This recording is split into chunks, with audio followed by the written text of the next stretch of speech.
Welcome to GTV. Today I will be showing you some basic principles of wire and cables. This particular topic can be discussed in great length, so I will only focus on certain characteristics of wires and cables in this video. Wires and cables are designed to carry electrical current from one point to another. The conductors can either be stranded or solid. The stranded wires offer more flexibility and are less rigid than the solid counterpart of the same size.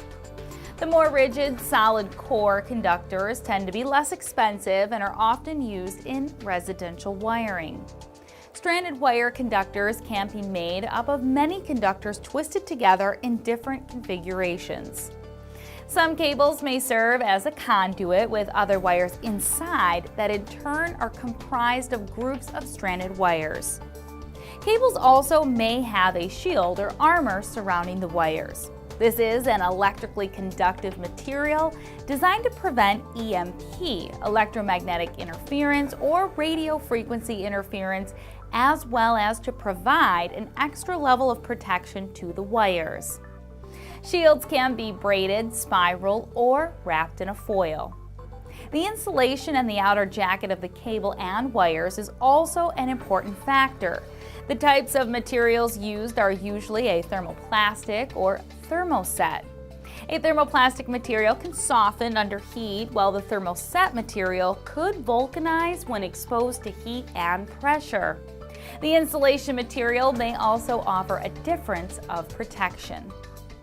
Sizes of wires and cables can vary between region, with the three most popular being the AWG, imperial, or metric. In the United States, the AWG, known as the American Wire Gauge System, is the standard. The AWG increases in size as the gauge size gets smaller. For every 6 gauges in difference, the lower gauge wire is about twice the size and diameter of the higher gauge wire. For example, a 10-gauge wire is twice the diameter of a 16-gauge wire. Wires and cables, along with thousands of other products and services, are available at Galco.com.